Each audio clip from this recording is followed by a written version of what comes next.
Eh bien bonjour à toutes et à tous et bienvenue dans Coup de com', le format qui décrypte les stratégies de communication de notre vie de victime bien consentante du capitalisme décomplexé. Alors on s'attaque aujourd'hui à un monument de la société de consommation, oui je sais je parle comme un étudiant en première année de fac de lettres, et cet événement j'ai nommé le Super Bowl. Parce que oui le Super Bowl c'est pas juste du football américain, c'est même surtout la mi-temps, et les spots de pub, et donc le discours des marques qui vont parsemer l'événement. En fait, le Super Bowl, c'est juste le plus gros terrain de jeu marketing au monde. Au point d'ailleurs que la mi-temps et son défilé de spots et d'événements ont complètement éclipsé le jeu dont il faut bien dire on se tape, d'ailleurs on n'a jamais rien compris aux règles. Sachez quand même, pour avoir une idée de la démesure du truc, que près de 100 millions d'Américains vont regarder la finale du Super Bowl, ça fait du Super Bowl évidemment l'événement le plus regardé à la télé de l'année, qu'environ 120 millions de litres de bière vont être ingérés pendant l'événement, et près d'1,45 milliard d'ailes de poulet, ce qui fait quand même un sacrifice de 750 millions de gallinacés pour l'événement. Ça fait quand même beaucoup de poulet. Mais ce qui nous intéresse aujourd'hui, c'est que les marques rivalisent d'ingéniosité pour proposer le spot le plus marquant qui va pénétrer votre esprit. Ce qui fait que si on prend les plus grands coups de com' du Super Bowl, on obtient quand même une belle synthèse de ce qu'est devenu la communication aujourd'hui et ce dont on peut, pourquoi pas, s'inspirer à notre petite échelle pour faire un peu pareil. J'ai donc isolé 4 coups de com' magistraux de l'histoire du Super Bowl. C'est parti. Numéro 1, Apple, en 1984, invente le Super Bowl Ad. Alors, aujourd'hui, c'est devenu un grand classique, on sait que les marques préparent un spot dédié au Super Bowl. Mais en fait, à l'époque, c'était pas du tout le cas. C'est-à-dire qu'en fait, en 1984, Apple lance son premier Macintosh, et ils veulent du coup une campagne révolutionnaire, ils veulent marquer les esprits. Et qu'est-ce qu'ils vont faire? Alors que toutes les autres marques proposent des spots assez classiques de réclame qui passaient déjà à la télé, en fait, eux, ils vont créer un spot dédié, réalisé par Ridley Scott, qui va s'inspirer, on est en 1984 encore une fois, de 1984 de George Orwell. Et en gros, ils vont personnifier donc le Mac, dans le rôle de la liberté, dans le rôle du conquérant contre l'oppression, enfin du combattant contre l'oppression, à opposer, en fait, dans ce film, ils vont opposer donc le Mac, qui représente la liberté, à IBM, donc leur grand concurrent, qui lui représente Big Brother, donc le personnage vraiment de l'oppression dans 1984. Alors la stratégie d'Apple à ce moment-là, elle est très simple, c'est la stratégie de la différenciation. C'est-à-dire que ils vont se différencier, alors que toutes les autres marques font de la réclame de base, eux ils proposent un film cinématographique totalement dédié, ce qui évidemment génère un effet de rareté, et ce qui génère aussi un effet de halo. C'est-à-dire qu'instantanément, le spectateur est surpris, et donc va d'autant plus assimiler le message de la marque qu'il n'a jamais vu cette publicité avant. Vous savez, l'effet de halo, c'est ce qui se passe lorsqu'on a une très bonne première impression sur une personne. Lorsqu'une personne très charismatique vous rencontre, et que vous êtes quelqu'un d'extrêmement charismatique, il y a un effet de halo. Voilà, donc c'est pareil pour les marques. En fait, l'effet de halo, on l'observe notamment en sciences sociales, lorsque vous rencontrez quelqu'un qui vous impressionne beaucoup à la première impression.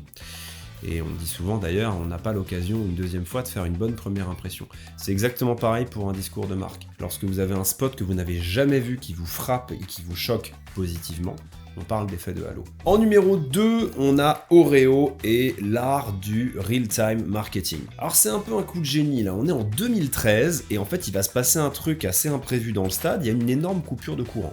En gros, le stade est complètement plongé dans le noir, donc c'est inédit dans l'histoire du Super Bowl. Et là, en fait, Oreo va faire simplement quelque chose, ils vont faire un tweet. Donc ils vont tweeter « You can still dunk in the dark ». Littéralement, vous pouvez toujours tremper le biscuit dans le noir. Alors évidemment, bon, le sens tremper le biscuit peut revêtir, pour les plus coquinous d'entre vous, une autre signification, mais nous parlons bien là de la manière de déguster les Oreos en les trempant dans le lait, hein, pas de... On se calme. Alors pourquoi ça marche? Parce qu'en fait, on est dans du real-time marketing pur et dur. En fait, Oreo avait dédié une équipe de communication pour tweeter au moindre événement pendant le match, mais aussi pendant la mi-temps. Il se passe ce truc complètement imprévu, mais ils ont une équipe prête à dégainer. L'équipe dégaine, le tweet fait des millions d'impressions. Tout le monde se le partage, parce que les gens aiment bien les bons mots. Et résultat, Oreo a déboursé $0 en achat d'espace et en fait a fait le coup de com' de la soirée, pendant que toutes les autres marques avaient payé 7-8 millions de dollars pour balancer leurs spots, et qui sont passés du coup au second plan. La leçon, c'est qu'aujourd'hui, une marque qui est capable de réagir à l'actu peut faire autant, voire beaucoup plus qu'une marque qui a des millions de budget. De toute façon, on le sait, quand on n'a pas d'argent, il faut être créatif. En numéro 3, on a The Weeknd et le même involontaire. Vous vous souvenez sûrement de cette image de The Weeknd qui, perdu dans les couloirs du stade, se s'autofilme avec son téléphone, avec derrière lui le décor en gros du backstage un peu lumineux. En fait, si vous vous en souvenez, c'est simplement parce que c'est devenu un mème pour symboliser quelqu'un de paumé, quelqu'un de perdu, un petit peu à la manière du mème de John Travolta dans Pulp Fiction, qui se retourne sur lui-même avec sa queue de cheval, je sais pas si vous voyez. En fait, ça n'était pas forcément prévu par la NFL ni par The Weeknd, mais immédiatement, en gros, les gens se sont mis à le publier en mode « moi perdu dans les couloirs des impôts, moi perdu chez Ikea, moi perdu chez je sais pas qui ». Et c'est devenu complètement buzzant instantanément. La leçon marketing ici, c'est que les marques elles doivent anticiper les détournements et surtout surfer dessus, parce que au lieu de lutter contre ce détournement assez négatif d'ailleurs au départ de l'image, la NFL et The Weeknd au contraire, la NFL et The Weeknd ils ont plutôt surfé dessus de sorte à ce qu'au final ils épousent eux-mêmes le détournement. La leçon, c'est qu'il vaut mieux accepter et surfer sur un détournement que le fuir ou le nier. Et d'ailleurs, c'est exactement ce qu'ont fait la NFL et The Weeknd. Ils se sont réappropriés le détournement, de sorte à ce que ça a eu plutôt un effet positif. Et puis encore une fois, n'oubliez pas cette maxime que je sors souvent, mais there's no such thing as bad publicity. Même lorsque tu deviens le symbole international du mec paumé, tu peux peut-être en faire quelque chose, la preuve c'est ce qu'ils ont fait.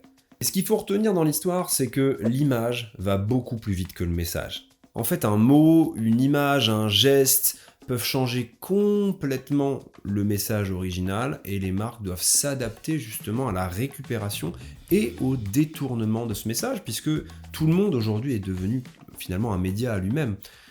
Quelqu'un qui partage, qui repartage, devient lui-même son propre média. À partir de là, les marques doivent donc considérer la cible et les consommateurs comme des médias eux-mêmes.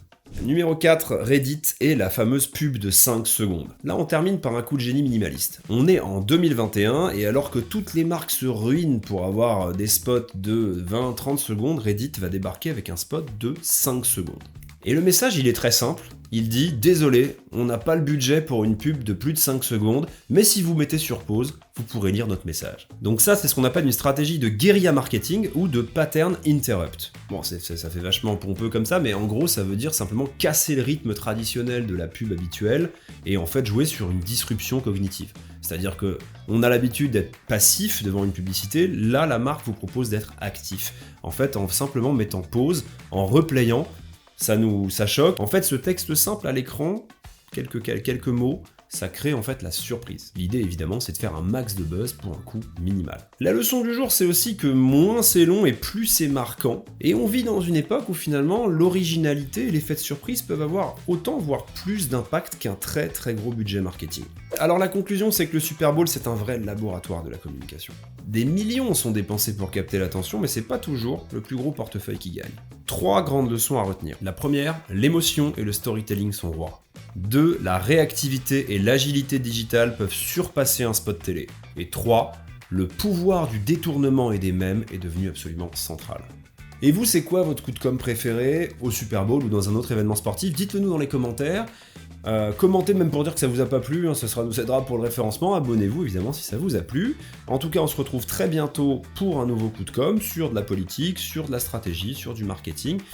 Dites-nous aussi si vous avez des sujets que vous avez envie qu'on traite dans coup de com' sur ces sujets-là de communication et de marketing. On serait ravis de décrypter d'autres aspects de la profession.